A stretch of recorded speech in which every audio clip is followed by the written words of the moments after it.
आज हम केमिस्ट्री का एक नया चैप्टर स्टार्ट करेंगे, कार्बन एंड इट्स कंपाउंड। इससे पहले हमने देखा था मेटल एंड नॉन मेटल। तो आज का जो हमारा न्यू चैप्टर है उसमें हम कार्बन और उसके कंपाउंड्स के बारे में स्टडी करेंगे। तो कार्बन के बारे में देखते हैं कि कार्बन जो होता है वो हमारी डेली लाइफ में सबसे ज़्यादा यूज होने वाला एलिमेंट्स होता है।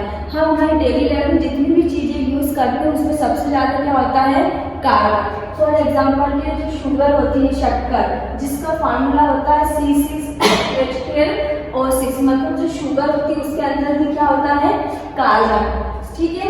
सेकेंड एग्जाम्पल है वुड। वुड मतलब लकड़ी, जो लकड़ी होती है उसके अंदर भी क्या होता है, कार्बन होता है, हाइड्रोजन होता है और ऑक्सीजन होता है। तो वो भी वुड भी जो होती है वो भी किससे मिलकर बनी होती है, कार्बन से। नेक्स्ट एग्जाम्पल हम देखते हैं पेट्रोल। पेट्रोल जो होता है वो क्या होता है, CH4 मेथिन, मतलब उसके अंदर भी कौन सा एलिमेंट प्रेजेंट होता है, कार्बन। ठीक है।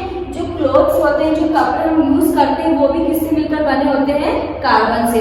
तो हमारी बॉडी में सबसे ज्यादा यूज होने वाला एलिमेंट्स कौन सा होता है, कार्बन। ठीक है। तो अब हम कार्बन के कुछ कैरेक्टर्स के बारे में देखते हैं कि कार्बन क्या होता है। सबसे पहले हम देख लेते हैं जो कार्बन होता है उसका सिंबल क्या होता है, C। तो कार्बन को हम काय से डिनोट करते हैं, C से। ठीक है। सेकंड जो कार्बन होता है उसका एटॉमिक नंबर, जिसे हम बोलते हैं परमाणु क्रमांक। एटॉमिक नंबर कितना होता है कार्बन का, 6। इस एटॉमिक नंबर का मतलब होता है कि कार्बन के अंदर कितने इलेक्ट्रॉन है, 6 इलेक्ट्रॉन है और 6 प्रोटॉन। तो 6 इलेक्ट्रॉन या 6 प्रोटॉन को हम क्या बोलते हैं, एटॉमिक नंबर। सेकेंड हमारा क्या है, एटॉमिक मास, जिसे हम बोलते हैं परमाणु भार। एटॉमिक मास कितना होता है कार्बन का, 12, जिसमें होते हैं 6 प्रोटॉन और प्लस 6 न्यूट्रॉन। जब हम प्रोटॉन और न्यूट्रॉन को मिलाते हैं तो क्या बनता है हमारा एटॉमिक मास। तो कार्बन का एटॉमिक मास कितना होता है, 12 होता है, जिसके अंदर प्रोटॉन भी कितने होते हैं, 6 होते हैं और न्यूट्रॉन भी 6 होते हैं। जब हम इन दोनों को मिलाते हैं तो हमको क्या मिलता है, एटॉमिक मास। ठीक है। अगला है इलेक्ट्रॉनिक कॉन्फ़िगरेशन, मतलब इलेक्ट्रॉनिक विन्यास। कार्बन का एटॉमिक नंबर कितना होता है, 6, मतलब उसके पास नंबर ऑफ इलेक्ट्रॉन कितने होते हैं, 6। तो हमको 6 इलेक्ट्रॉन का डिस्ट्रीब्यूशन करना। तो जो पहली सेल होती है जिसे हम बोलते हैं K, फिर होती है L।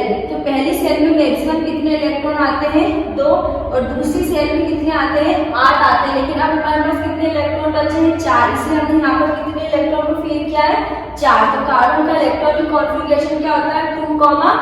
जो सबसे बाहरी कक्षा के जो इलेक्ट्रॉन होते हैं उसे हम क्या बोलते हैं, वैलेंस इलेक्ट्रॉन, और उस सेल को हम क्या बोलते हैं, वैलेंस सेल। ठीक है।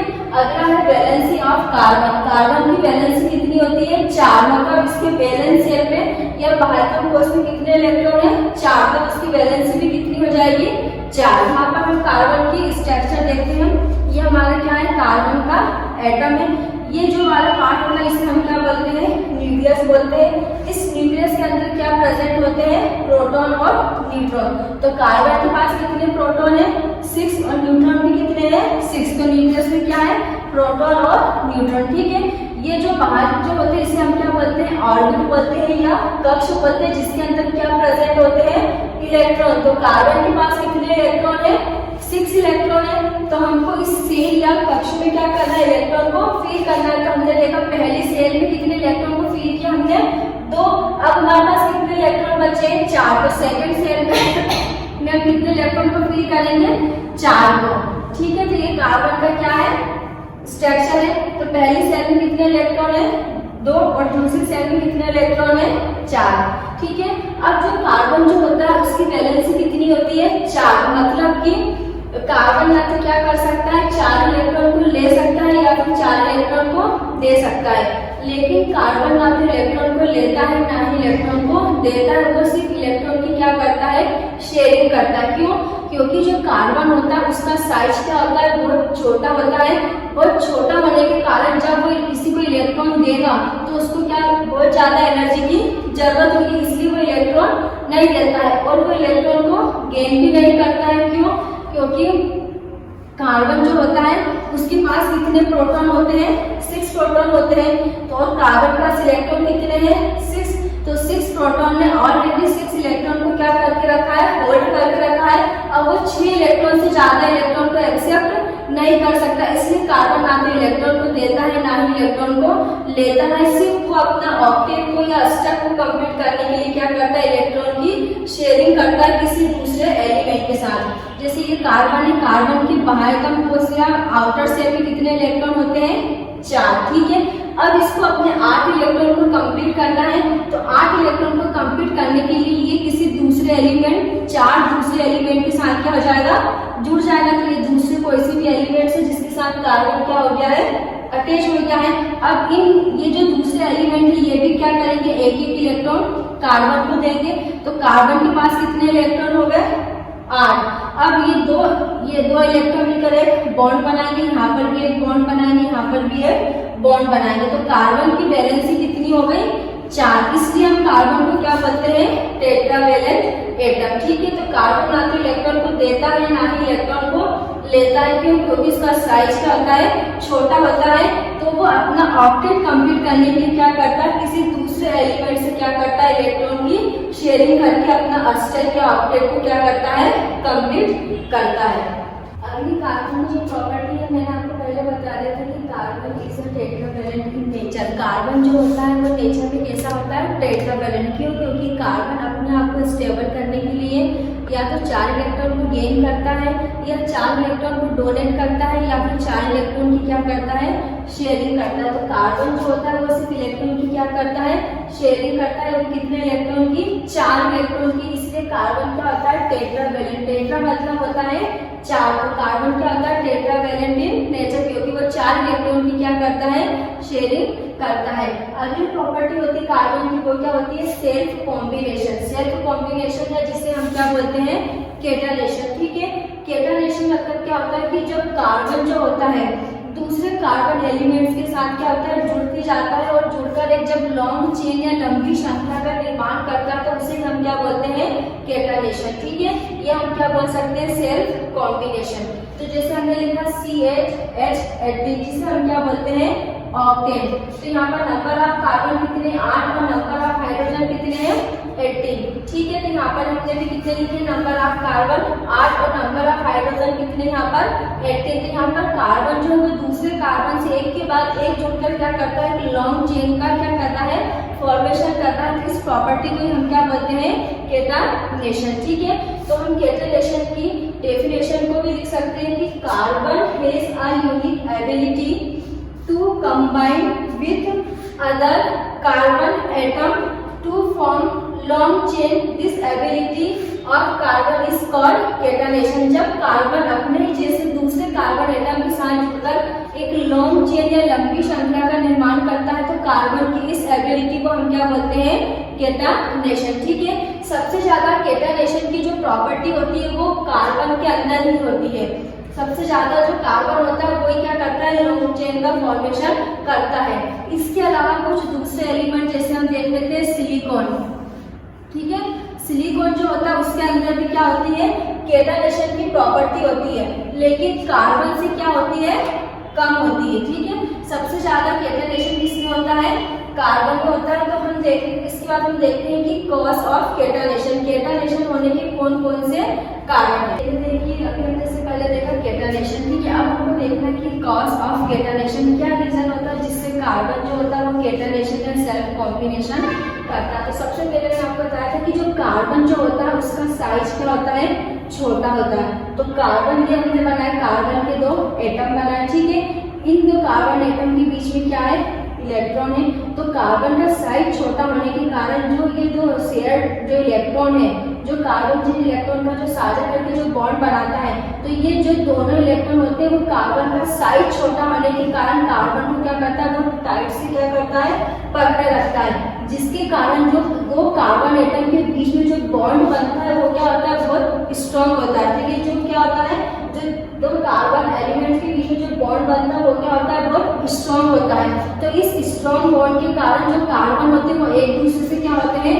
जुड़ते जाते हैं, जिससे कि क्या हो जाती है? कि लॉन्ग चेन या लंबी श्रृंखला बन जाती है। तो सबसे ज्यादा केटालेशन की प्रॉपर्टी किसमें होती है? कार्बन में। क्यों? क्योंकि कार्बन का साइज क्या होता है? छोटा होता है। जो कार्बन के जो शेयर इलेक्ट्रॉन होते हैं वो दोनों कार्बन एटम को क्या करते हैं? वो टाइटली पकड़े रखते हैं, जिसके कारण उनके बीच में जो बॉन्ड बनता है वो क्या होता है? बहुत स्ट्रॉन्ग बॉन्ड बनता है। और इस स्ट्रॉन्ग बॉन्ड के कारण ही कार्बन एक दूसरे कार्बन से क्या होते हैं? जुड़ते जाते हैं। और ये प्रॉपर्टी क्या बच जाती है? हमारी केटालेशन, ठीक है।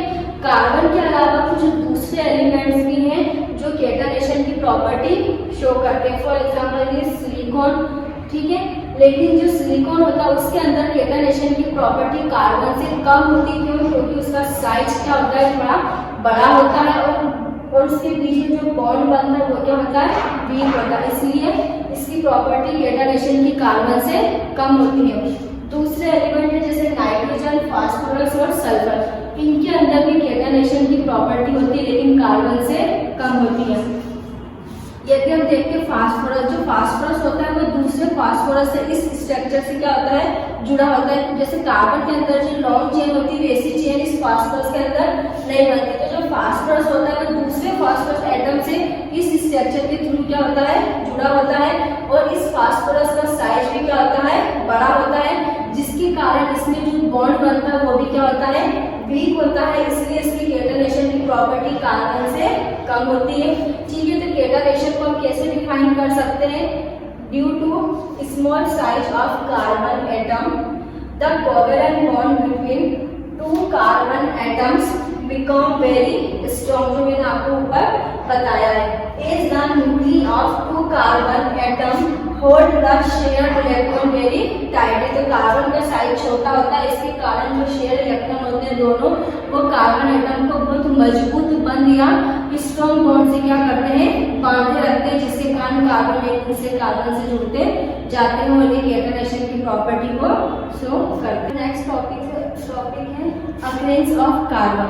अकरेंस ऑफ कार्बन मतलब ये है कि हमको नेचर में कार्बन किस किस फॉर्म में एग्जिस्ट करता है, मतलब हमको किस किस फॉर्म में कार्बन मिलता है। तो नेचर में जो कार्बन होता है वो टू फॉर्म में क्या करता है, एग्जिस्ट करता है। एक तो सबसे पहले फ्री स्टेट और दूसरा होता है कंबाइंड स्टेट। ठीक है, फ्री स्टेट का मतलब ये होता है कि सिर्फ इसमें हमको सिर्फ क्या रहता है, कार्बन रहता है, कोई दूसरा एलिमेंट प्रेजेंट नहीं रहता है कार्बन के अलावा। जैसे कि फॉर एग्जांपल के लिए ग्रेफाइट, डायमंड और फ्लोरेंस। ठीक है, इन तीनों में क्या होता है, सिर्फ कार्बन होता है, कार्बन के अलावा कोई दूसरा एलिमेंट प्रेजेंट नहीं होता, तो इसे हम क्या बोलते हैं, फ्री स्टेट। ठीक है, अगली स्टेट होती है जिसे हम बोलते हैं कंबाइंड स्टेट। कंबाइंड स्टेट मतलब क्या होता है कि कार्बन जो होता है वो किसी दूसरे एलिमेंट के साथ जुड़कर क्या करता है, कंपाउंड का फॉर्म करता है, मतलब इसमें कार्बन के अलावा कोई दूसरे एलिमेंट भी प्रेजेंट होते हैं, तो ऐसी स्टेट को हम क्या बोलते हैं, कंबाइंड स्टेट।